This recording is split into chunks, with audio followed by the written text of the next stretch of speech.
Happy Sunday, everybody. This is Uncle P, and my beautiful wife, Miss Nancy, is on here. Hi, good morning, Good morning. beautiful. All right. Good morning, Good everyone. morning. Good We morning. missed you guys. Yeah, good morning, beautiful people. So today we're going to be talking to you guys about how do you know when you're ready to go dating again? That's a big question after a divorce and breakup because a whole lot of turmoil and a whole lot of stuff is going on internally. But yet you want to get back out there again. Maybe it's been some time that's passed and, or maybe it's fresh and you guys just broke up. Either way it goes, we want to give you a couple of nice dating tips just so that you'll be aware of some things to look towards or to look and avoid when you're going out dating or shopping for a mate. Okay? Sounds good? Make sure to get somebody on. Tweet them, text them, tell them to join in. Some of this stuff you're probably trying to tell your friends, but they didn't want to listen. So sometimes it's just good. Have them come on in, all right? Ain't that right? Yes, it is. We're going to help you avoid another headache, all right? So here we go. Let's go ahead and get started. Now, so number one, it says figure out if you're ready. The biggest question is it too Soon. soon? So let me ask you this. And by the way, we want to hear from you guys after we're done. We want to hear from you guys. What dating challenges have you faced after a divorce or breakup? We want to address that with you guys and get your feedback and try to help you out as well. So we're just going to go over a couple of general ones, but we want to hear from you towards the tail end. But to start off, when we say figure out if it's too soon, what do you think it's too soon? And the same question to you guys. I want to get your feedback. What do you think is too soon for a person who's been dating after a divorce or breakup? What's too soon for you? I think you really don't. It's really kind of hard to say what's too soon because only you can decide that. One of the things that I had to realize was, unfortunately, the change in your divorce papers doesn't necessarily mean that it doesn't change the identity of you. And so I think sometimes we have to know that who were you before you got married. Because a lot of times once you get married, you lose sometimes your identity as a single person. Yeah. So you kind of forget those things that you did when you were single. All of the self-image you had of yourself has changed. Yep. And so sometimes I think that you go through this metamorphosis of who you were before you were married and who you are now after the marriage. So I think that you have to decide yourself when you're ready for that divorce, when you're ready to move on after the divorce, because no one can really tell you that. And I see that Deborah said that she's in the process of going through a divorce after 7 years of marriage and separated for 4 years. Okay. Yeah, and see, that's my point. Sometimes people have been separated for years. Sometimes it's fresh. So it's kind of hard to say. Deborah, I don't know if you want to share or not. You don't have to, but would love to get your feedback on whether you think it's a good idea to actually, and here's another question I wanted to ask, by the way. If you're in the process of going through a divorce, is it a good time to date or should you just wait? That's another good question I want to ask. It depends though, because some people can start dating, because sometimes even going through divorce, some people are healing even while they're still going through the separation phase of the marriage. So sometimes they've already did a lot of the coping, they did a lot of the self-work, they did a lot of the psychological work. So sometimes by the time the divorce happens, they've already begun the process of healing themselves. Gotcha. So in other words, they've already did their due diligence. So right. Okay, I got it. Okay, hold on. We got some good stuff coming in. Teresa, you said that you're not interested in anyone. It's been 6 months. I gave my all. It's a ton of work or not. Yeah, I got you. And see, that's my point. For some people, look, I'm exhausted from the last relationship. I'm not in the rush to get into another one. Right. So if that is you, I personally think, you should hold off on dating. Now, let's define dating. Okay, let's define dating first of all, because from certain perspectives, it could be different. So for me, And just so you guys know, we both have been in prior marriages, so we've been through this. So as we're talking to you, just understand we've been through this ourselves. So we're not just talking some mythological, psychological stuff. We've actually had to go through this ourselves. Experience has been our best teacher. Yes, books have been written about it, but I promise you, experience is better. Books help. Don't get me wrong, books help. Yeah. But I think going through the experience of divorce teaches you a lot of lessons that you can never get out of a book. Yeah. That no one can ever tell you. No one can ever prepare you for it. It is, you have to go through the process. Yeah. And it is a very daunting and very lonely and very painful process. It really is. But I can guarantee you, you will get through it. Yeah. As a matter of fact, I had a friend who he does a lot of teachings and this and that, and he helps a lot of people. Yeah. But I told him, I said, this is the one area, and I've known him for over 11 or 12 years. Yeah. But I told him, I said, this is the one area that I think you need to take a step back on, and not so, because if you've never been through it, it's hard for you to understand when a person is coming to you asking you for help in this area. And whether you're a pastor or whatever it is, no offense against you. I know you have biblical terminologies, but it's different if you've never personally been through it. Yeah. It's a whole different beast. So when you're talking to a person about going back out into the dating world, I'm telling you, it's a shocker, especially the longer you've been married to one person, then you jump out into the dating world. It's like, oh my God. You understand what I'm saying? It's a rude awakening. It really is. It really is. So that's especially if you've been married for, decades. Yeah. If you've been married, I know for you were married for, 27 years. I was married for the first time for 27 years. So for me to get back out there as a guy, even as a guy, having been with one person for 27 years, and then you go out there and you see what's on the market. Oh my God. So we're going to deal with that today. Yeah. So let's get to this part. The question to you guys is, and I got my little iPad, so I'm going to be reading your comments. My question to you guys is, what would you determine, or how would you define dating? Okay. So I'm going to share my perspective of it, and then we can hear from you, and we'll read some of your comments. Here's what I had thought dating was, because again, I was married the first time for 27 years. It's a long time with one person. So when I go out into the dating world, for me, I went out with a friend of mine, and we just went to dinner, and then we walked, in the evening. And that was that. There was no sex. There was nothing. It was just hanging out. That was it. For me, that was a date. As far as a friend date, it wasn't to date a person as far as trying to get with them or anything else. It's just, hey, are you available? Let's go hang out. Let's go have dinner, and then sit and just walk and talk and enjoy the evening. And that was that. Nothing more, nothing less. That was it. So basically, I think what you have to ask yourself if you're dating after divorce is, what are your intentions? There you go. And that's where we're getting to. Right. Yep. There we go. What are your intentions for it? All right. Good. So here we go. Here we go. Figure out why you want to date again. Is it for selfish intentions? Yeah. Here's what some people say. Oh, forget that. I'm doing me now. If you're the doing me now kind of person, then I don't think you're doing the right thing, to be honest. Would you call, and I think that sometimes people after divorce, and you guys kind of chime in and leave your comments and questions. It's almost like you're trying to pay your ex back with revenge dating. Hold on, you're jumping too quick, dear. Oh, I didn't even see that. See, that's what I said. Okay, so let me slow down, y'all. Let me just share this with you guys. You didn't give me this paper till this morning. Yeah, I know, but so I'm off balance. So I'm going to be quiet for a little while. Yeah, hold on. Because I didn't know that you had that there. It's right there. Yeah, hold on. I didn't see it. Let's do it this one. I'm sorry, sweetie. I'm sorry. Yeah, out of selfish intentions. Okay, so let's stick with the one. Let's. You can see we're not on the same page because he gave it to me this morning. Yeah, I did. I was late on this one. But here, let's go through this step by step. All right. Hold on. Let me see this one. All right. Vicky says, I started yet, but after 24 years, it gives me anxiety about thinking about it. Yes, it does. See, that's why I said people who've been married for a long time and you have to get back out there, it's a whole different thing. A whole different. Yeah, I had anxiety too, girl, Vicky. All right. Let's see what Deborah says. I feel after the hurt and pain, and until the divorce is final, I will wait and see what God has in store. Smart. Yeah. That is very smart. Very smart. Very. Okay, this one, Daniel says, can I still date in my 30s? A lot of people settle in the 30s.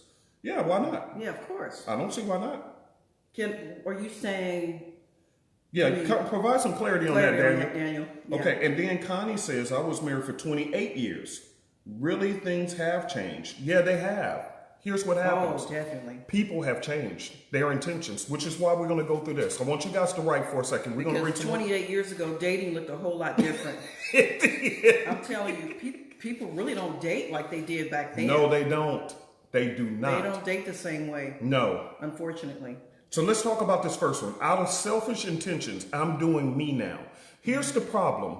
One of the things that I knew after my divorce was over, and I was in the shocker world of having to go back out into the dating world. Oh my God, it was scary. Okay, even as a guy, one thing I knew, and I'm being honest, as a guy, and I wish more guys was tuned in right now because I need you to hear this as a man. There were plenty of opportunities to get with a woman, plenty. Because again, this is just that kind of world. Right. But I tell you this, I didn't want to. Because I knew that if I was to go into a relationship too early with a woman, my intentions was nothing more than for sexual reasons. I had nothing to offer her. I was a fractured man. My heart was broken. I was angry. I was bitter. I was all these negative feelings. So what really did I have to offer another woman other than just to lay up with her and then to vent all my anger upon her and then to just destroy her life? So I chose as a man not to be connected in a relationship. I made that choice as a man. So that's the reason why I went out and hung out with friends, several friends, even female friends. So I had the female companionship with my friends, but I never even tried to do any involvement, none of that stuff. I didn't even want to because I knew that my heart wasn't going to be right towards them. And if I did, I was going to do somebody wrong. In other words, I'm using them as a Band-Aid to heal over my broken heart. Wow. And how many Band-Aids, sir, have you used so far? Meaning women. How many Band-Aids have you used? Wow. See what I'm saying? Ladies, before you, and this is why I'm warning you, stop being so doggone thirsty. I'm told you that for how long we've been doing. We've been doing this for a long time, this show. And I'm telling you the honest God truth. Stop being thirsty. Would you say that after divorce that we typically use someone as an emotional crutch? Yes, absolutely. And that's the whole point. And I'm going to get to the women because women, y'all just as bad as well. But as a man, I want to speak to you women, my sisters. This is why you should not rush to jump into a relationship with a guy. I don't care how handsome he is. I don't care what he drives. I don't care, I had a 7,000 square foot house. 7,000 square foot house. I had all the nice clothes. I had a shoe room in my house. What guy has a shoe room with 200 or 300 pairs of shoes? I had watches. I had everything that a woman could see as a successful man, except for one thing. I didn't have a right heart. Wow. My heart wasn't right. Because I had all the things that could have showed off to a woman in a dating world that I could just, provide and do this and that. I had all that. Lived in the neighborhood right around the corner from celebrities. I had all of that, but I didn't have a good heart. Wow. Because my heart was broken. And if I would have dated you and you would have thought I was a good guy at that time, I would have did nothing but molest your heart. Wow. Because mine had nothing in it. It was dark.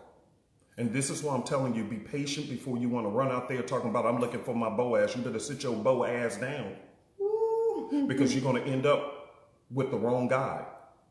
Because even though he has all the outward stuff that your friends keep telling you to go after. Girl, he got a good job. Girl, he driving a good car. Girl, did you see his house? See, they telling you about all that, but they never tell you to look at the man's heart. And I had to look at my own heart. And I thank God that I waited because I would have done so many people wrong. Because I was hurting. You hear what I'm saying? But to me, that's self-awareness. Yeah. That's true self-awareness and understanding yourself and really holding your own self accountable. Yeah. Wow, that's powerful, dear. Yeah. I don't think I've ever heard you share that before. I don't like to. Yeah. Because it's painful. Yeah. But I was in so much pain. I had nothing for nobody. Yeah. I didn't even have anything for myself. So having all that stuff, what is that? That didn't mean anything. But to the outward world, it meant everything. I could have easily went out there and, brought her to my neighborhood, my house, and this and let me tell y'all something, because a lot of y'all don't know this about my wife.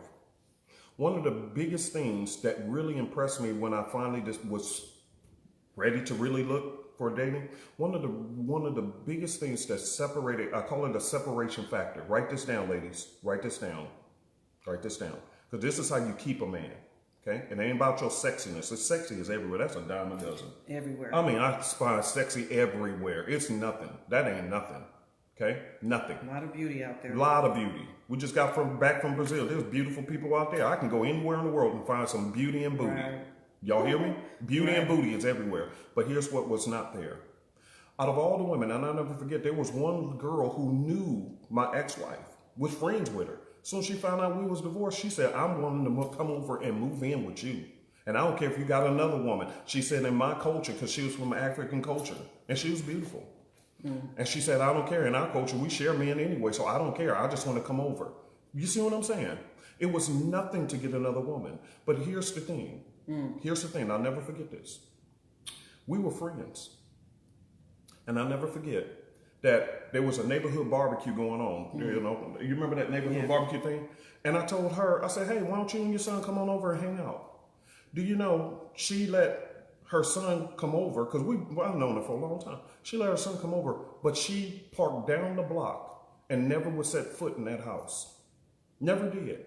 Because she respected and honored the fact that I was married and that the house was built for me and my ex, not, you know what I mean? So in other words, she honored the fact she had in other words, from a man's perspective, let me clarify what I'm saying. From her perspective, she could care less about what I had. She was looking more at my heart. Yeah.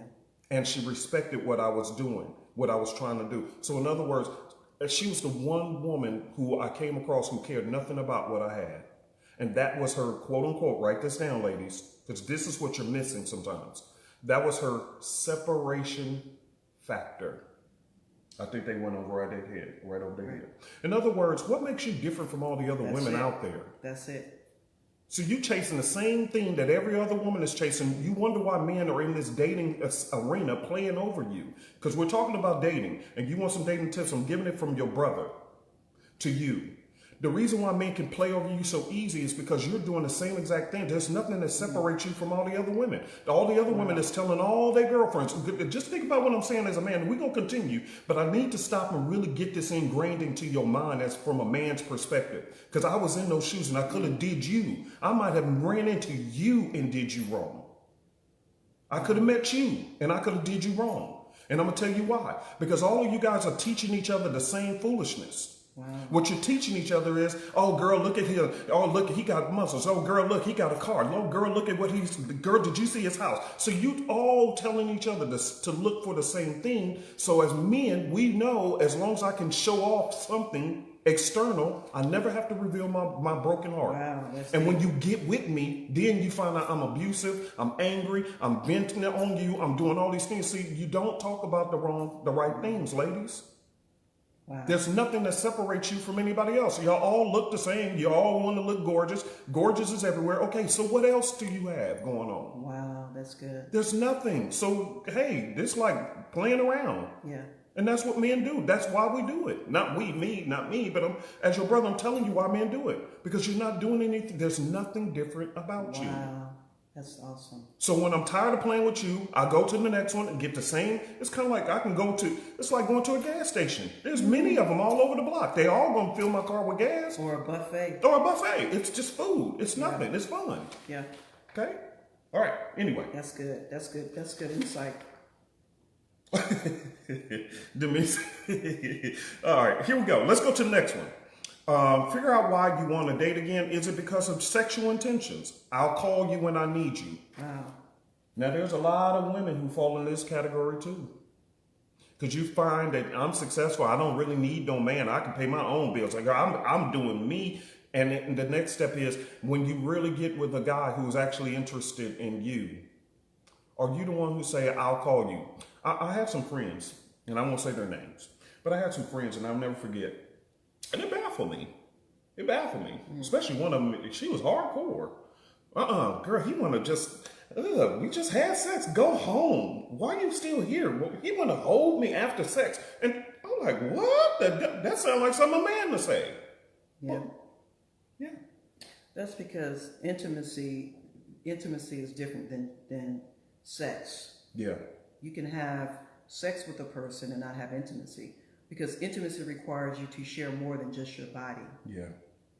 Intimacy requires you to share your heart. Yeah. So you can lay down with a person and not catch feelings because you're not really sharing your heart. You're just sharing your body. It's just it's an exchange. Yeah. It's easier to go there than to go with the real you. Mm. You know what I Wait mean? a minute. What do you mean by that? That's strong. That's strong. Y'all hear this? Yeah. So what do you mean by it's the real you?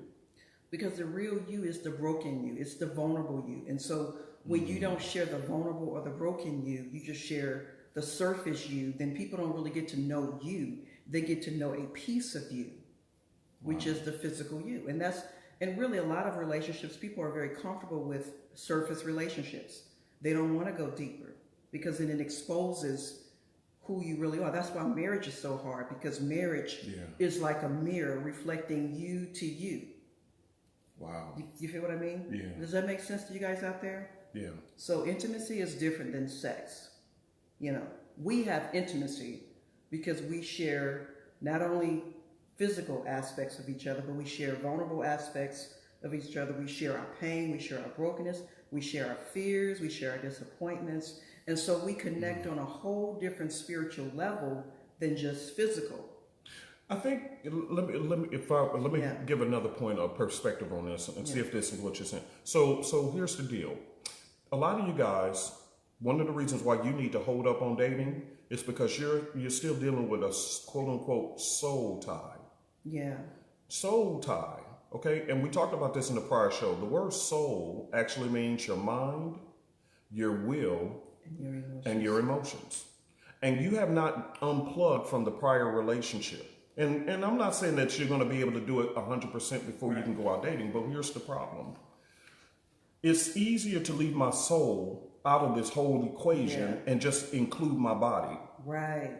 So in other words, it's just a business deal. Right. You give me your booty, I'll give you a few words that you want to hear, and then go on about your business. Go now. Go now. Okay, come on. Don't try to emotionally or don't try to soul connect with me, because I don't want no soul connection. I just want a physical touch. I need to quench my urge, and then you go on about your business.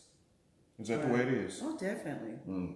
I mean, that's the dynamics of what we see in the dating world a lot of times today, is that people fear intimacy because intimacy requires you to be vulnerable. People are afraid of being vulnerable because of past pain, past hurt.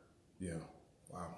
This is deep. Men included. Yeah. It's just I was one of them. It's not just women, but women, to be honest with you, women are taking on that type of psychology and mentality too, because they've been hurt. And so it's just a game of you have to be very aware of when you get back out there after dating, is that people are not trying to connect with you on an intimate level. Yeah. They just want the surface you.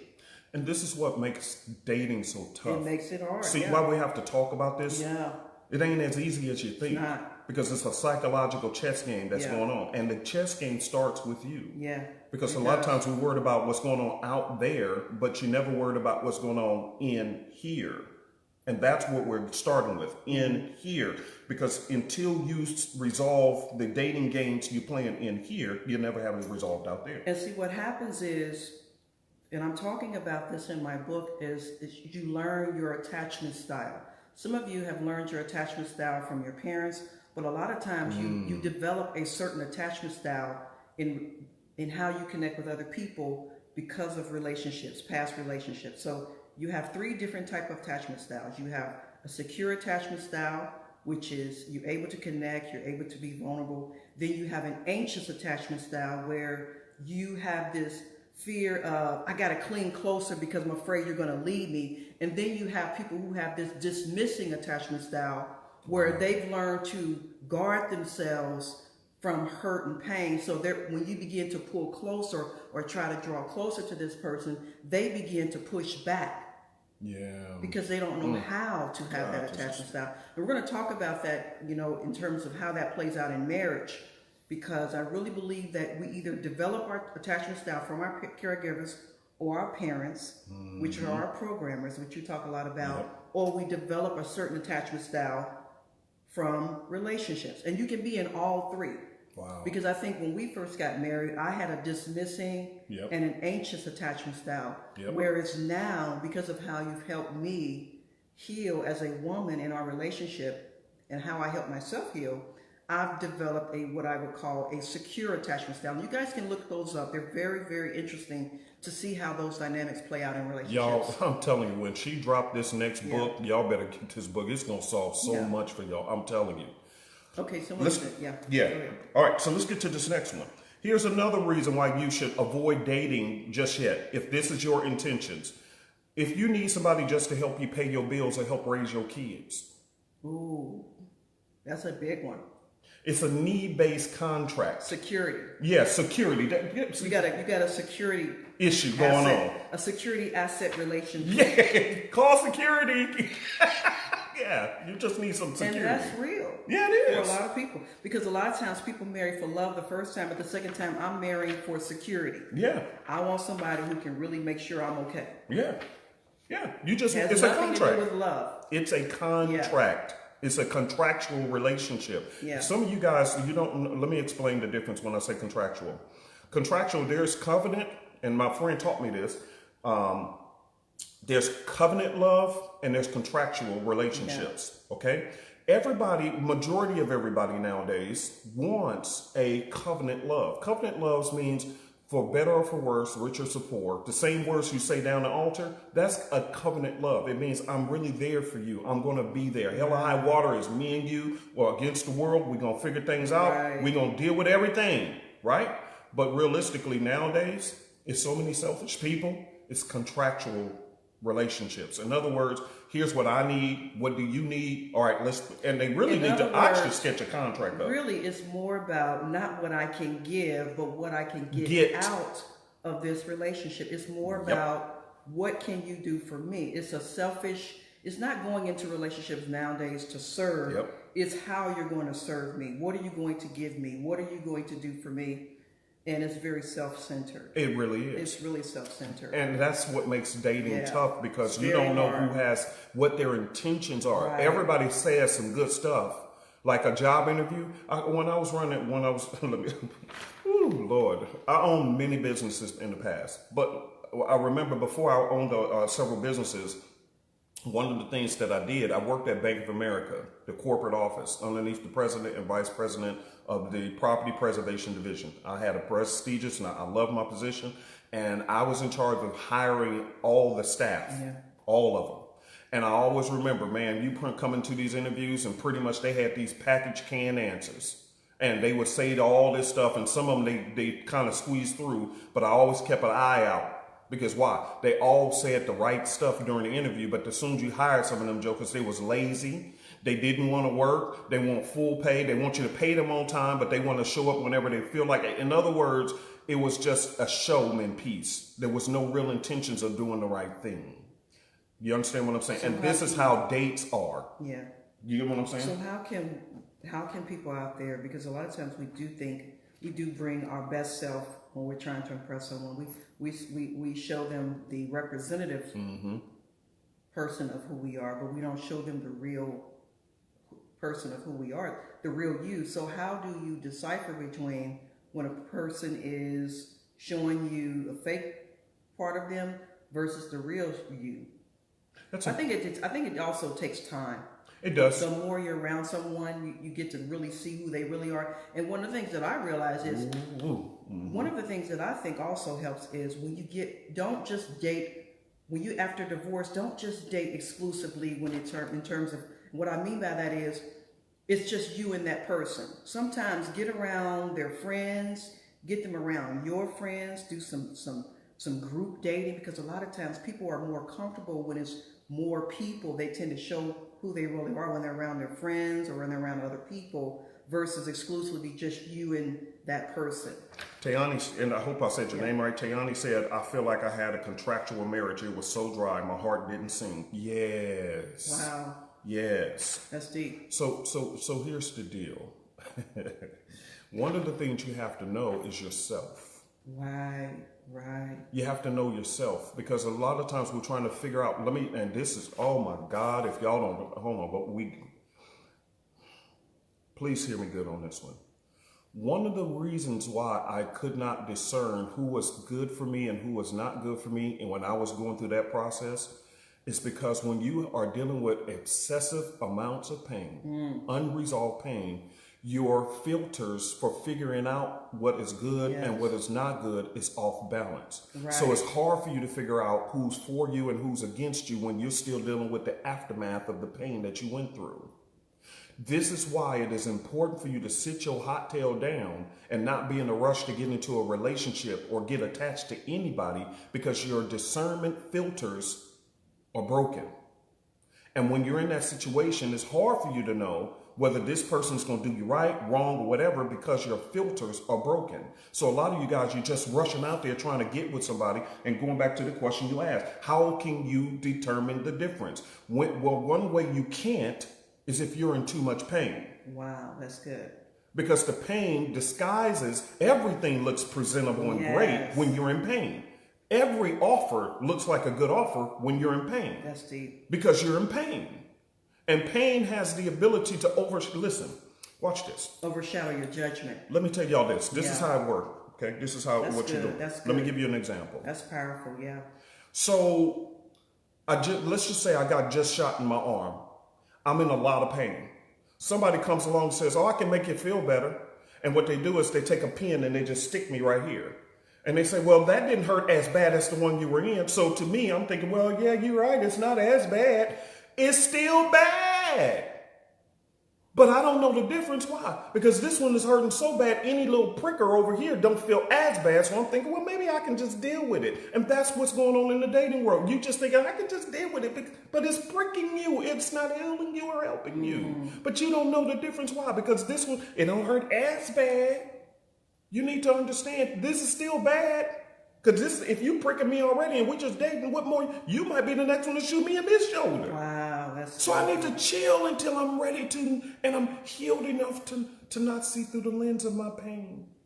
Because what happens is the relationships you choose are the same. It's just the faces that change. Yes. You continually attract the same type of relationship that you just got out of. Yeah. It's just a new face and a new name. And here's the reason why it's so the same. Because you're the same. Right. You select these people. See, this is why I'm not spending time today on talking about all those people out there. I have to talk to you in here. Right. Because you are the one making choices.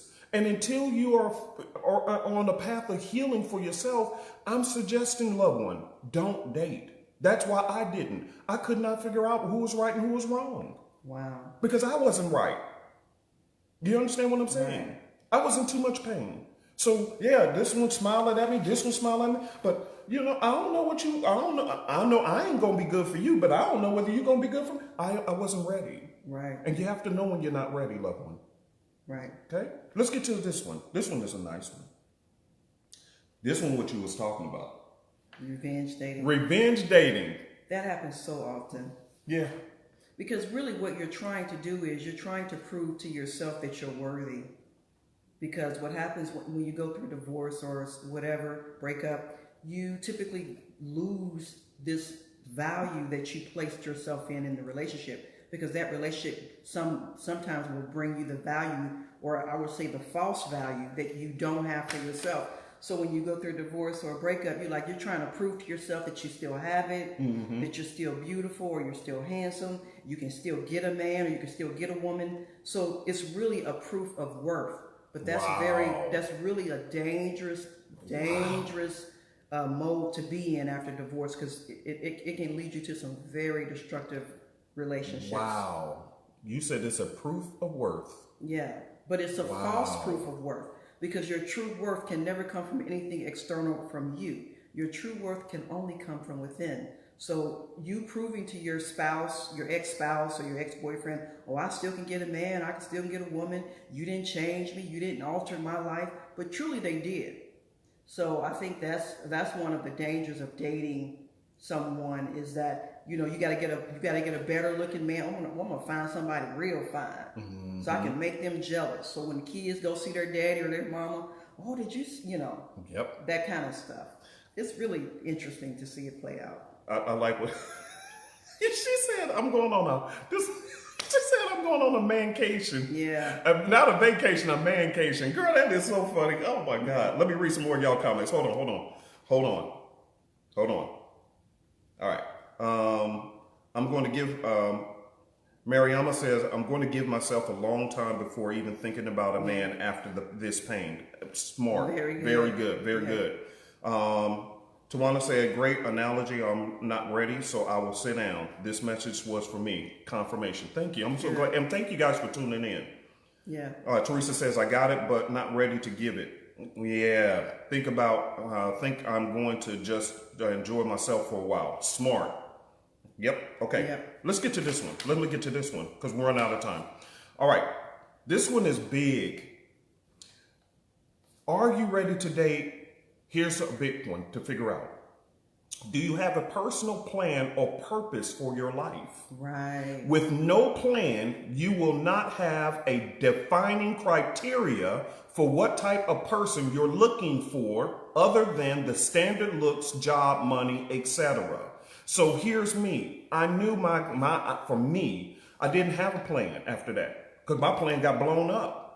So for me to jump into a relationship arena with no plan for my own life, looking for my Boazza, y'all looking for your Boaz, I was looking for a Boazza, I would have had nothing. I wouldn't have known the difference. Yeah. I wouldn't have known any difference because I didn't have, when you have a plan, let me go back to my days when I was working at Bank of America because I employed a ton of people who's probably still there to this day, years later. But let me be clear. When I was hiring people, I knew what Bank of America was looking for.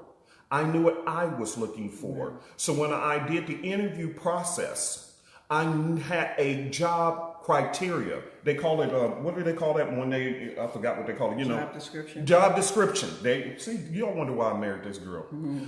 I had a job description. So before I even interviewed you, you already knew what I was looking for. I knew what I was looking for. That's key. You see what I'm saying? Because I had a plan. Some of you guys, you're just jumping back out there in pain and you have no plan. And so you're in a rush to get your butt cheeks whacked. That's it. You understand what I'm saying? Being honest. Because that's what my sister in Cali, she said, I need my butt cheeks whacked. You want your butt cheeks whacked, but you don't have a criteria other than that or a plan for a purpose for your life. And so you're rushing out there and you wonder why you keep meeting stupid people. But it's kind of like me telling people, oh, just put in an application. I don't care what's on it, but I'm going to hire you anyway. Right. And this is what you're doing. That's so good. You have nothing to define what is good for you other than, okay, as long as they got the extra outward stuff. Okay, they got a good job. Okay, he got muscles. He got this and that. But that's surface stuff. You can find that a dime a dozen too. It's everywhere. Everybody wants to go to the gym, lose weight, and look sexy. So what? Right. But what about your life? What is your plan? What's your purpose in life? Many people, when you ask them what's your purpose in life, they still say at 40, 50, 60, I don't know what my purpose is. Right. That is why you're running into trouble. And until you get that down pat, listen, let me give it another way. That's good. If I want to take my beautiful wife, as soon as this camera goes off, baby, I'm going to take you to Cancun, Mexico, but we're going to drive there. Okay? We're going to drive. I'm going to hop in the car. I ain't even going to touch my navigational system. I'm just going to get in the car and drive. What's the problem with that? I don't know where I'm going. I know what I said I want, but I have no way of knowing what the destination is, how to get there. So I'm just hopping off of every little freeway there is that I see, because maybe this is the right exit, maybe this is the right exit, maybe this is the right exit. You doing the same thing, beloved one. And all these men or women are touching all over your body, staining your soul, because you keep getting off on the wrong exit. Because why? You don't have a plan. You don't know what you want to do with your life. And so that makes you vulnerable to predators who's playing over you and stepping over you. Could it be possible that's what happened in your last relationship? There was nothing solid about you. You were unsure of yourself. And because you're unsure, you're constantly going into uncertain territory. And the dating world is very uncertain territory. And you keep getting ran over. Is it possible that you just simply need to sit your hot tail down and get before God and say, God, I need you to give me direction on my life? And here's what happens. And I've told this many times before, and I will continue to tell it. Because one time I decided for my own self to research and to really slow down and read that story about Boaz. A lot of you people who talk about, I'm looking for my Boaz, really stop and read that story. Ruth in that Bible story, she was never looking for Boaz. And Boaz was never looking for Ruth. They weren't even looking for each other. It was her working in her purpose to provide for her family, her mother-in-law.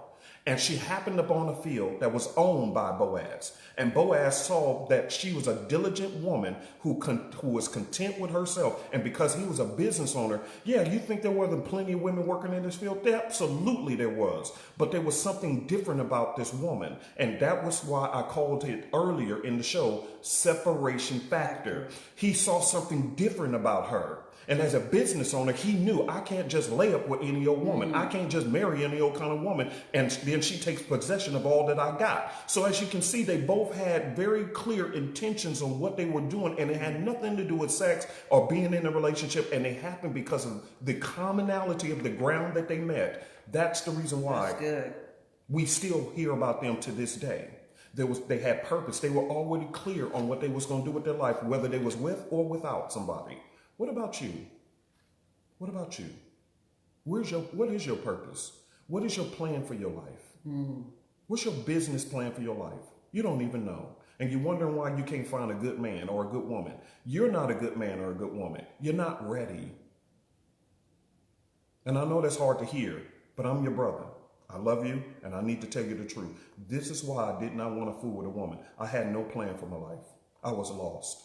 And all I can bring is my darkness and my lostness into another life. Why would I want to do that to somebody? But that was me. There are plenty of people who are living with you or trying to get with you, and they know they're lost, but they're hoping you will give them the definition and da-da-da. And that's wrong. Right. Okay? Let's get to this last one. That's good.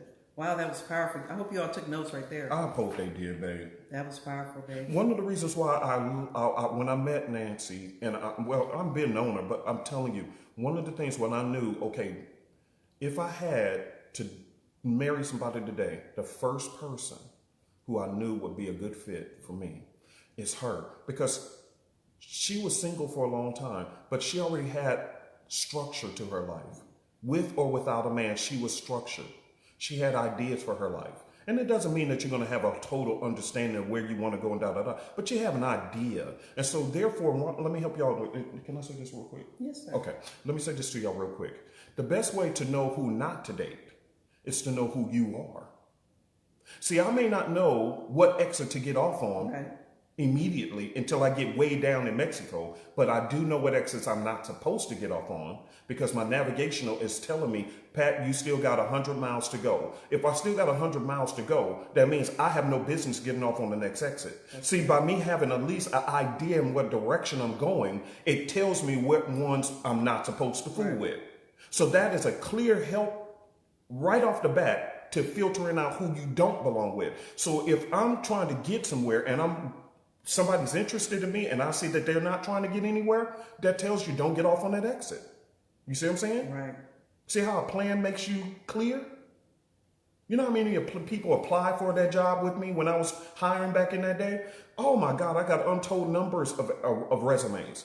But because I knew what the job required, I can easily look at some resumes and it helped me to filter out a whole bunch of foolery. Right. And that's why I had a high success rate. There was only a few people I had to fire, but the majority of them, even when I left the company, they were still there. They were solid employees because I knew exactly what was required and I wasn't taking nothing less than that. That's good. And when I found that I hired the wrong person, I got rid of them quickly. That's good. You see?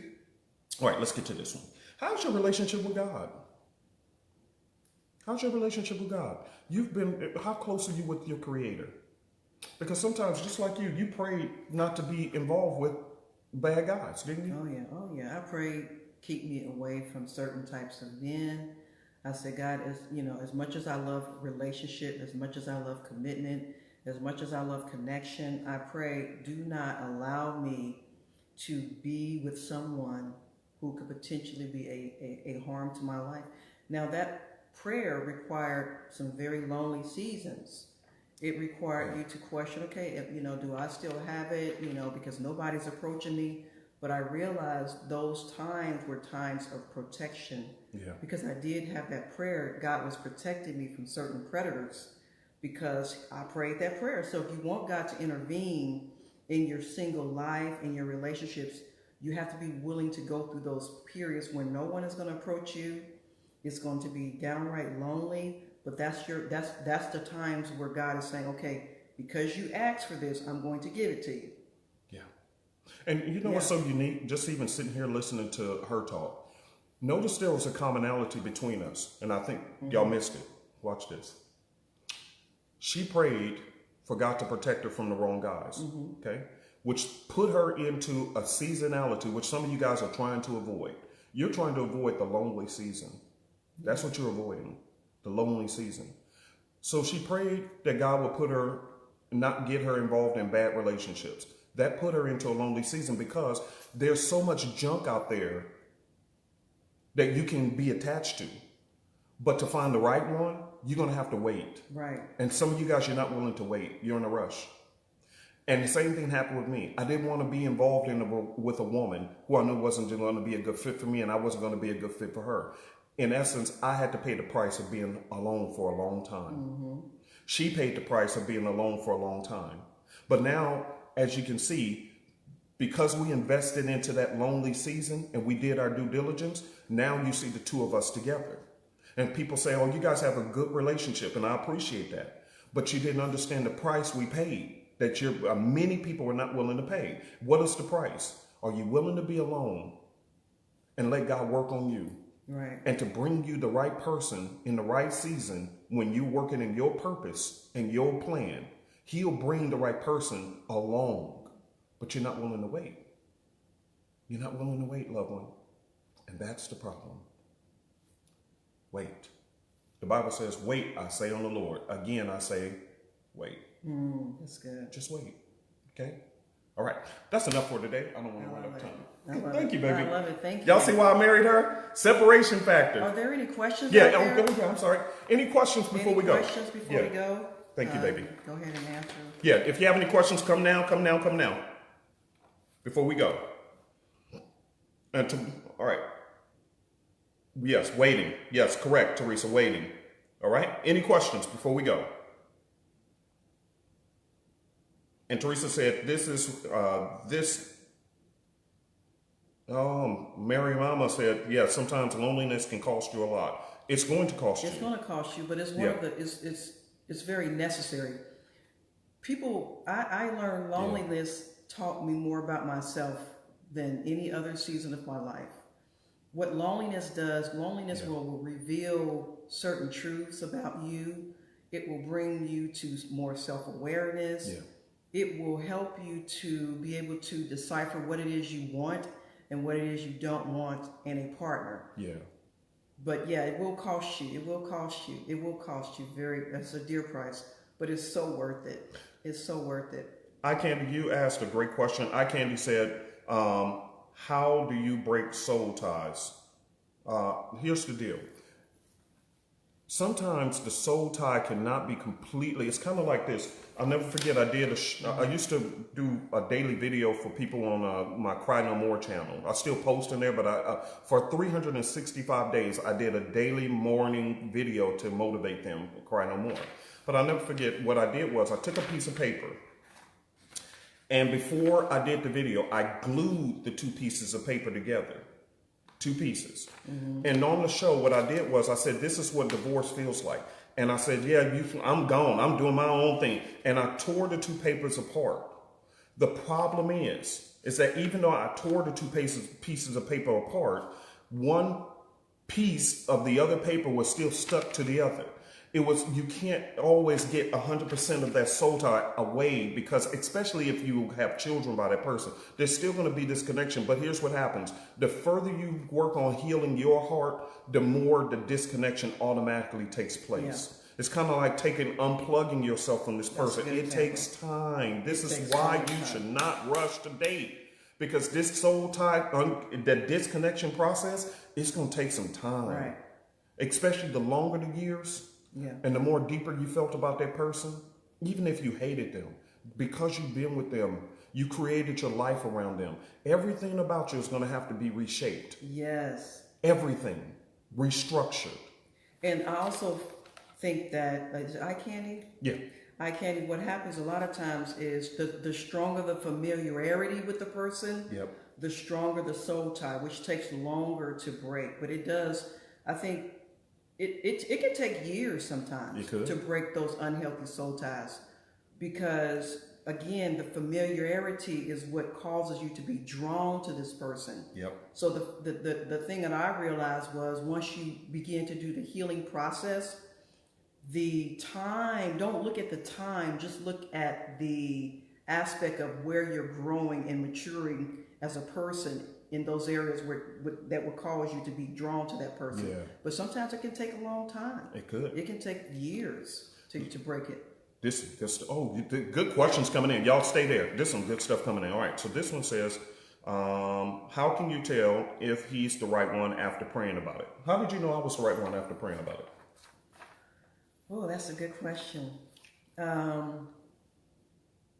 think for me, he was you were different from any other guy that I had ever dated. I think you were very attentive. He was very consistent. Very, very consistent. What his words and his actions said were in alignment.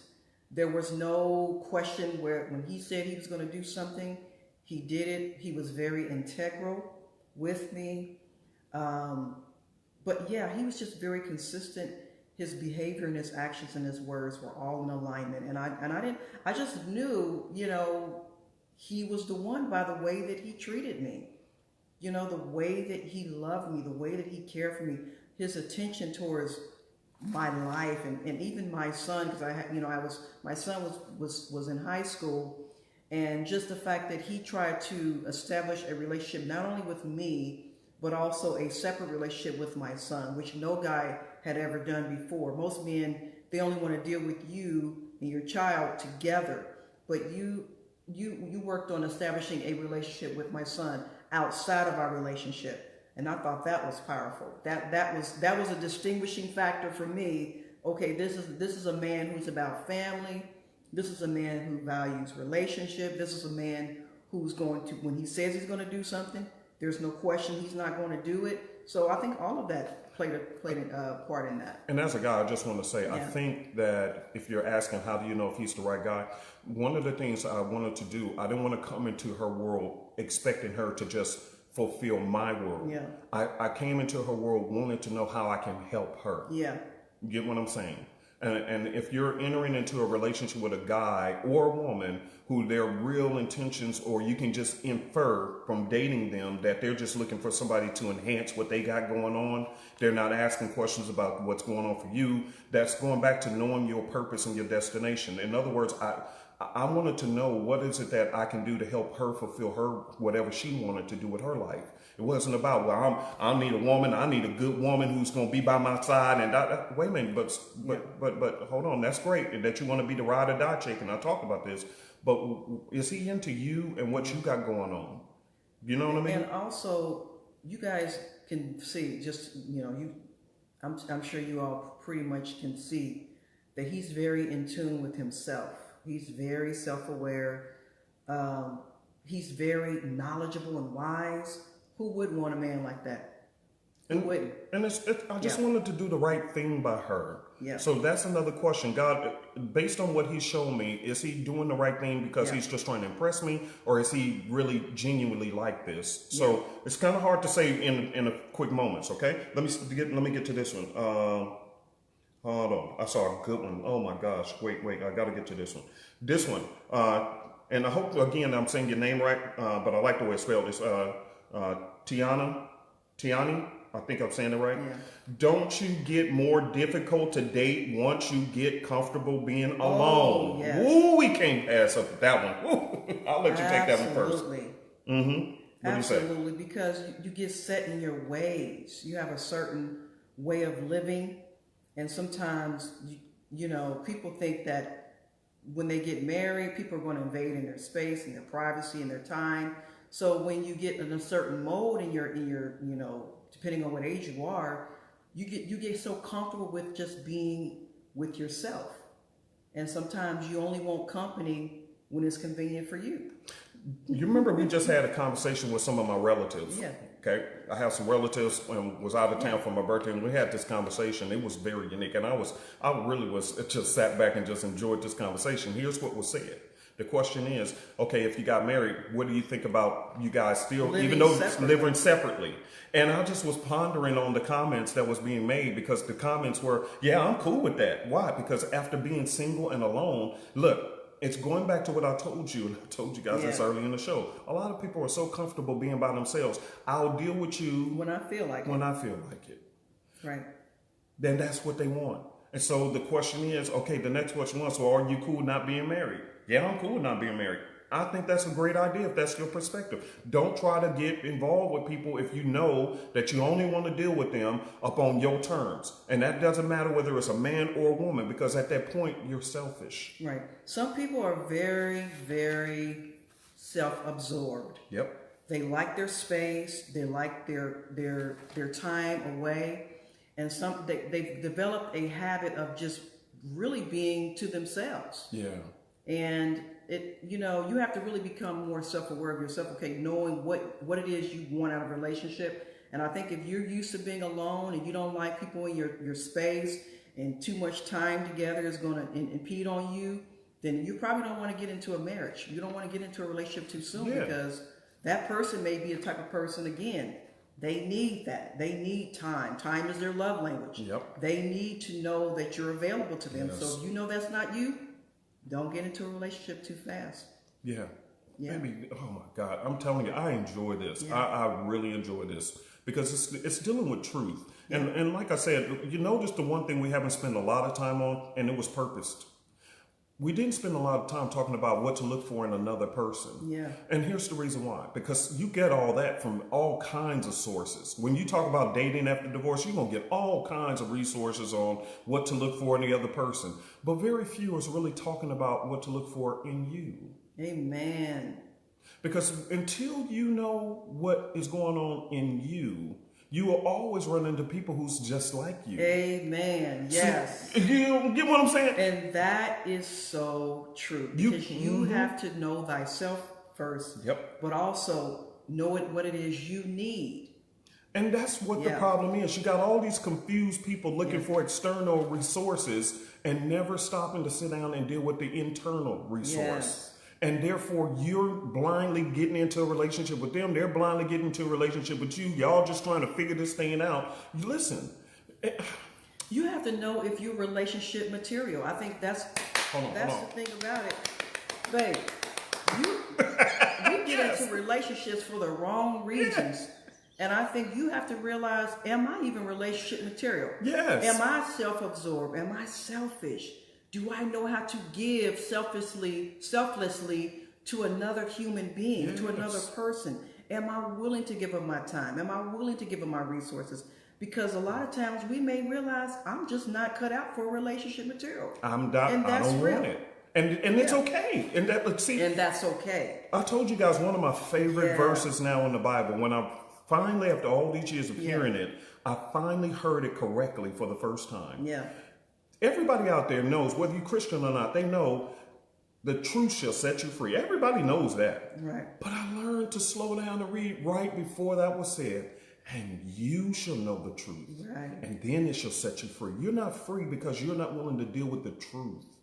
The truth is not going to set you free until you acknowledge it for what it is. Maybe you're not ready and you're blaming all these other people. I done went on 5 dates and none of them worked out. Right. You blaming the people out there, but could it be possible that you're not ready to be Right. in that arena because you are needing to resolve some Right. things in you. And that's what the premise for this book, The Pros and Cons of Marriage, A Secret Guide to Know If Marriage is Right for You. My purpose for writing this book was not to deter you or to convince you to marry. The whole purpose for this book is to help you understand some experiences that I've learned from my marriages and from my relationships and other people's relationships to know if you are fit for marriage, or if you need to develop in some areas before you get married. Because a lot of times we make it about finding someone to complete us, which will never happen. Nobody will never get with a person thinking that they're going to complete you.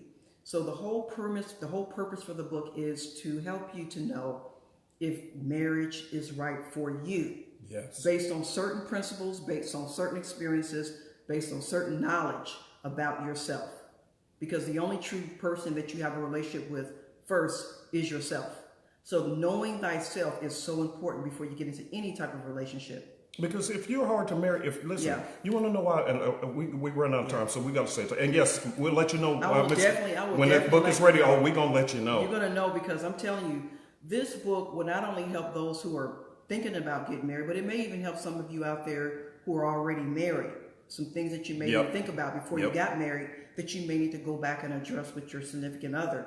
So the whole purpose is, I want you to be more self-aware before you go into these relationships. Yeah. Because I believe when you know more about yourself, then you can choose a suitable partner who can complement who you are. Yes. Not to change them for you. See, the one thing that I had to realize is that I can't go into a relationship expecting you to change for me. Yeah.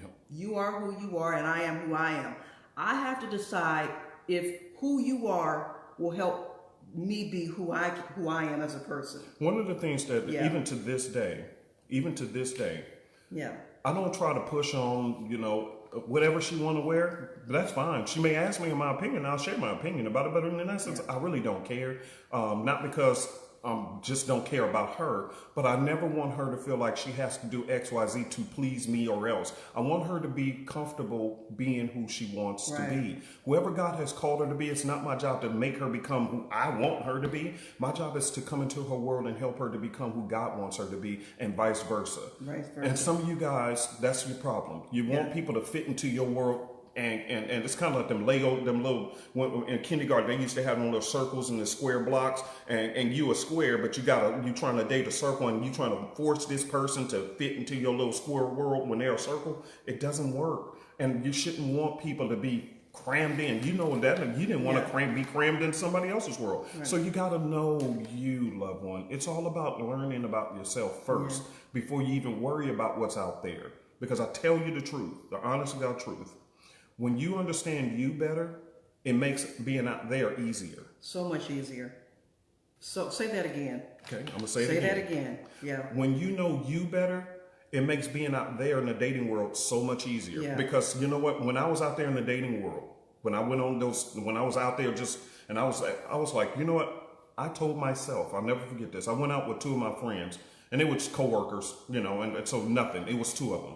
And both of them, funny thing is, both of them, their name was Susan and Susan, right? So me and Susan, we went out to this place to go listen to some music.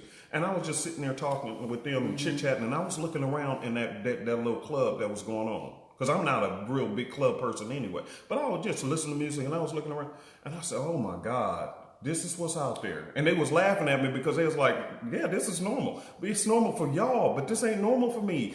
I'm looking at how these people just acting, and I'm just like, this is not, listen to what I said to myself. I said, this is not me. Right. So even though I was broken and hurting, I still knew what was not me. Now, I didn't know what was for me, but I just knew what wasn't for me. And so when you understand yourself, you just know what ain't for you. It just don't feel right. This is just not me, and I don't belong here. Yeah. Because what happens is, and you probably can attest to this, there's a whole different culture of dating and a whole different culture of being married. So when you get divorced, you learn in a whole new culture of being from the one that you knew prior. So therefore, that culture can be quite frightening. And I think for you, it was quite different because you're like, man, you haven't been out here in almost 30 years. and to come into a whole different culture, it's like, whoa. Yeah, it was It's like, oh my what is God. going on out here, Jesus? Yeah. Yeah, it scared me as a man. Because your lifestyle, if you're truly living the lifestyle of marriage, your lifestyle as a married person is so contrarily different than a single person. It should be. Yep. I mean, of course, you got some people who live like they're single married, but if you are truly living the lifestyle of a married person, your lifestyle and your culture of being is so different. So when you come into this new you have to bring a whole different new mentality to this thing. You can't go into the old way of living as you did when you were married. It's a whole different mindset. People don't have the same values. People don't have the same expectations. People don't have the same principles. So you have to learn and even develop a new way of being. And let me share this. Yeah. Let me say this. I want to address Teresa. Let me say two comments you just said. You said, yes, all I know is marriage. Let me tell you the truth. That's all I knew was marriage. Right. All I knew. And matter of fact, here's the funny thing. You told me Yeah, that. let me share it. Let me share this. When I was serious and I knew it was time for me to get with this woman, I'm taking her off the market. She's the one for me. I remember I sat there and told her, I said, if you're looking for boyfriend material, I'm not it. I said, I am a husband. That is my occupation. I said, what I do to make money changes. It can change from time to time, from business to business. I've owned so many businesses, ridiculous. But so I know how to make money. That wasn't an issue. But I said, the one thing I am a husband. And I told her, I am a pre-owned husband. I said, I got a few miles on me, but I come with a warranty. Sure I did tell her that because I am a husband by occupation. What I do to make money, I can make money many different ways. That ain't that big of a deal. But what I am at my core, I am a husband. And see, and that's what I like is that you already set the standard of what it is you are. See, the thing about you was you set the standard. So I had to either elevate to that standard or keep it moving. And that's the thing about it. When you have a standard or a way of being when you're out there in that dating world, you can't deviate just because people are not willing to come up to your standard. They either come up to your standard or you have to keep it moving. And so I think that his standard, even though I was kind of like straddling the fence, I was like, okay, am I really ready for this? Do I really, want to make this thing happen? I had to make a decision whether to come up to his standard or he's going to keep it moving, and then I would have missed my blessing. I would have missed my blessing because this is a husband, and I knew there were women out there who want a husband. They weren't unsure about it. They want to be married. So I think that's what you have to realize is what's your standard, and are there potential people out there who can meet your standard? But if you don't have any standards, that's why you keep getting all the junk you're getting. You're not going to have. And let me say this one because she said one more thing. Yeah. She said, now that I'm on the other side and I'm looking back, this is one for many of you guys. I've seen this comment consistently come up and I want to address it. She said that not ready to date, which is fine. Scared. You don't have to be. Yeah. I was scared because the shock of being in A bad relationship. a dating world after 27 years of marriage. Yeah. Of 27 years of marriage. And now I have to be back out there in the dating world. Yeah, I was scared. I really was as a man. But I'll tell you this, looking back, when I defined me and God was able to get a hold of my heart and to help me get back on track with me, it was less scary. It wasn't even scary anymore because I'll never forget. And I'll tell you guys this and we'll be done. I remember this girl asked me out. She asked me out. Mm-hmm. And I said, okay, it's cool. We'll see. And so I went on a couple of quote unquote, what you want to call dates, maybe one or two. And we were friends. Remember, we were just friends. And I came back and I remember I came back from that date and she asked me, how did it go? I said, I can't fool this one. I said, what's the best way to cut this loose? And she said, well, why don't you just politely, and looking back, I should have took her suggestion. It would have been better. But I was like, I already know this ain't it. And I sent the text message. I said, no, this is not going to work. Thank you anyway. And boom, it was finished just like that. Because I just knew when I got healing, I just knew what wasn't for me. I just knew. And so I didn't even want to stretch it out. I didn't want to play around with it. I was no longer afraid of whether I'm still worthy. I wasn't afraid of being alone. I'm okay with being alone, but I want to be in a relationship, but I want to be in the right one. And I don't have to be afraid of anything anymore, because why? I regained my power, not by any external forces, but I regained my power when God revealed me back to me. And he helped me to understand that even though a person left me, guess what, Patrick? Your purpose for why I called you, the reason why I created you, never did. And my confidence was returned. So even when I found myself in the dating challenges, I didn't have to be afraid anymore. You get what I'm saying? You don't have to be afraid. The more you get centered on who you really are, the less afraid you will be of any situation that you face, even if it's financial challenges after a relationship. Because believe you me, that will happen. If some of you guys went through a divorce, you might be finding financial challenges, and so you're anxious.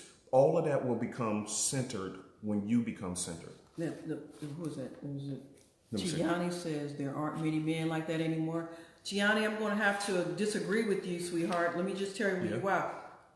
There are men out there like that. Yeah, there are plenty of us. And as long as you believe that, and as long as you profess that there aren't any men like that out there anymore, you're going to draw men out there to you. Yeah, I know plenty of guys. You're gonna draw men by your profession and your belief and your words. You're gonna draw those type of men to you. So as long as you profess that and you believe that, then you're gonna draw that kind of energy and those type of people to you. Let me say there are men out there who want to be in healthy relationships. Guess what? There are some women out there who have convinced men that there aren't any women out there who are compatible mates. So therefore, I think that you have to believe that there is someone out there who has that potential that you're looking for. But as long as you believe there aren't anyone out there like that, which I used to say that all the time, and guess what, sweetheart? I drew that type of personality to me. But as long as I believe that and profess that, then that's what you're going to draw. So you have to change your profession, change your beliefs, and change your words, because they do have power. Your thoughts have power. Your words have power. And so when you believe that and you confess that, you draw that energy to yourself. Let me share this with you guys. All right, let me say why she's saying that. Listen, I've been meeting with a group of guys for like 5 years now. Almost every Saturday. That's why when you see me doing my Saturday morning ones, normally I'm in the car driving. I'm actually going to meet with my friends or my group of guys. And this group of guys they all have good intentions to be husbands and then to be great guys. So it's just about asking God, like, say the same prayer she did. Lord, keep the stupid ones away from me. Yeah. Because when that happens you might have to be more patient, but I promise you, there are plenty of guys like me out there. I'm a dime a dozen. Well, let me rephrase that. I'm not a dime a dozen. I'm a quarter a dozen. Ooh, yes. Okay, you're not going to find us easily, because here's what, and I'm being honest with you guys. Ladies, hear me good. The guys like me, we're not in a rush to show you that we're interested. Right.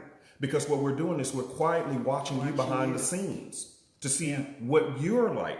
So for us, we stand back while the other junk is up front talking and barking about what they can do. Girl, you so fine. See, that's the dime a dozen guys. The quarter dozen guys like me, we're more laid back and reserved because we figured out what we want out of life. We have a plan. And we're just looking for a compatible partner. By the way, listen to me, you're good. Yeah. We're in the Genesis, and some of you guys didn't even know this. In Genesis, when God said, and he made man, and then he turned around and made woman, he said, I'm going to create a helpmeet for him. The word helpmeet means compatible partner. Let me rephrase that. Capable partner. That's what the word means. It doesn't mean it's a helpmeet where I'm a ride or die chick. That doesn't mean nothing about that. The Bible meant a capable partner. In other words, I have called my son to do a work for me. Yeah. Whether he's a pastor or a worker in a garbage truck, it doesn't matter. He's working for me. When he has figured out himself, then that man is not going to be the one that's going to present himself up front. He's going to be chill and laid back. Why? Because at least regardless of his occupation, big or small, doesn't matter. He knows who he is and he knows what he wants and he's willing to wait. So guess what? He's waiting for a capable partner. Right. Capable. Is she capable? Not about any woman can cook and clean, but does she have the mentality? What is her separation factor? And when he finds that, I promise you, he'll approach you. Yeah. So it's nothing to be afraid of. It just requires patience. But there's plenty of us out there. There are plenty of us. Let me tell you something. There are some good men out there who internally they've dealt with a lot of pain. They've dealt with a lot of brokenness because they got connected to a woman who didn't value them. So under all of that exterior of hardness and anger and frustration, there's a good man down in there. It just takes the right woman to crack that goodness out of him, to bring him to his best self. The same way with there's some good women out there who've been hurt, who've been abused, who've been just ostracized in bad relationships. It just takes the right man to bring her to herself and let her know her value and appreciate her value. So as long as you confess that there aren't any good men out there, you will draw men just like that category. Yeah, just be careful what you say, because again, your words do have power, and you want to speak life into your life. You understand what I'm saying? You got to. All of us been through so much bad stuff. We don't want to bring that kind of energy. So again, I knew there was some good women out there. You know, there was initially, and that's the funny thing, when you going into the day, initially you're gonna run into some stupidity. But the more you settle down and you say, okay, I see this and that, I see this and that. But you know what? The more you get comfortable with you, the more the good qualities. They always listen. The good qualities are underneath the dirt. Yeah, and what's interesting is the more you work on yourself and you heal yourself, I'm telling you, you will draw better quality men. The better I became, the better quality men began to be attracted to me. Yes. And I don't know what it is about why that is, but I'm telling you, the more you work on yourself and you become better as an individual, as a woman or as a man, quality becomes more available to you. And we'll say this. I'll tell you why. As a man, I'm going to tell you why. Yeah. Here's the reason why. Because I'm going to tell you why as a man. And we'll leave on this. Tell us why. All women hear me good. Because when we first see a woman out there, the first thing all guys are attracted to attractive women. So you're going to get a whole group of guys, right? So if you're all about your looks, no wonder you're getting so much trash in your direction. That's a dime a dozen, guys. You're going to get all of that. But the more you work on your value and yourself, while still being feminine, let me say that, because a lot of women, you harsh, you're just too hardcore. You know what I mean? So even a good guy who wants you, he ain't going to approach you because you're too hardcore. You act like you don't need a man. So he wanted you, but he just going to pass you by. Now, the guys who's just dumb, they don't care one way or the other because they just want your panties. That's it. So they still won't come towards you. But here's the deal. The more we see you blossom as a woman, as an individual who knows herself and has confidence, she's not pity partying. She ain't just looking for a replacement husband. But she's really a quality woman. When she is working on quality, birds of a feather what? Flock together. All right. So now the guys who are of quality begins to notice a quality woman. And they still might not quickly approach you because they're still watching. But I'm telling you, the eyes of the guys who are looking for quality women will start veering in your direction. Why? Because you're becoming the quality that they're looking for in a woman. Right, yeah. See, while you're out shopping for a good guy, guys are out shopping for a good woman. And one of the things that I think propels good men from following you or coming after you is if they can sense just even an inkling of thirsty. Yeah, oh my God. You're the kind of person who's, I just got to get married. I got to have a man. I got to have this. You're going to be a propellant for a lot of good men because... Yeah, you really are. We ain't attracted to that. Yeah, you have to be... That's a turnoff. It's a quiet confidence where you're okay with being with yourself. They can sense it. They can sense, I'm telling you ladies, they can sense it when you are thirsty. Yep. It's a certain energy that you bring, that you give off. And they're like, "Ooh, no, I'm running from that." So just relax. Be that's a huge turn off. God, that's a turn off. I'm telling you, as a dude, man, that is such a turn off. Yeah. And especially why is that? Tell us why. Because I know you don't have it. Listen, I know you want a contract. In other words, you want something from me. So what do you think I want from you? See, notice it instantly tells me that you're looking for fulfillment or some kind of business deal. Okay. It doesn't tell me that you're willing to come and we can work together at something. You come in thirsty because, listen, it's kind of like, well, I don't want to use that term because that's not nice. That's not nice. I'll leave it just at that. Listen, the bottom line is I know that you are not worth my time because all I might end up doing is trying to fill the holes that the last man left in your life. Why? Wow. Because you haven't worked on filling those holes on your own. Wow. And so therefore, I'm going to constantly be paying the price for the last dude, or you will need something done, so it's going to be a financial contract. Either way it goes, it's not a good relationship for me. And as a person who's looking for a quality woman, I ain't got time for that. I really don't. And it's just unattractive because, well, can I? And it's just, you're so surface. And it's really a turnoff. And no wonder you getting these guys who just want to get into your drawers because they surface too. And if I want some quality, I'm not looking on the surface. That's what I mean. Diamonds are found under the ground, not on the surface. So you got to get past the dirt on top to get to the quality. And if I see that you just like every other woman, there's nothing different about you. There are so many women out there just looking for a Boaz, looking for a man. So what is different about you? Why would I want to fool? Why would I invest my energy into you? So the question becomes, what distinguishes you From every anybody other else? woman? Yeah. So I think for women out there, would you say that they need to know what their distinguishing factor is? You have to know that. Okay. If you want a guy who really has some quality and he's going somewhere and wants you to come with him, he's going to listen. You got to look at it. I don't know how many ways I've been telling y'all this. Listen, you have to know you. There's sexy. Y'all want to know what's sexy? I'm going to tell you what's sexy. Okay. What's sexy is a woman who can walk into a place, and while all these women got tons of makeup on their face, they wearing the tightest stuff to squeeze out all their breasts and make sure everything. But a woman she can come in with some jeans and a tank top, and she is not cocky. She just has a quiet confidence about herself. I'll never forget. On that, when I went out with, and I can say her first name, I'll leave it at her first name. When I went out with that girl who invited me out, her name was Sonia at the time. I'll never forget, we went to go listen to some music and there was a group of us. And all these women walked into this little club spot and they was all trying to show their little stuff. There was one woman who walked in. And she was with her guy, no problem, no big deal. But notice what I'm saying here. She walked in with some black jeans and a white tank top and some heels. That's all she had. All the rest, they had they went to the shop, got everything did right. But this woman walked in, almost every man in that club turned their head and looked at that one woman. And she ain't had nothing on but just a pair of jeans and a tank top.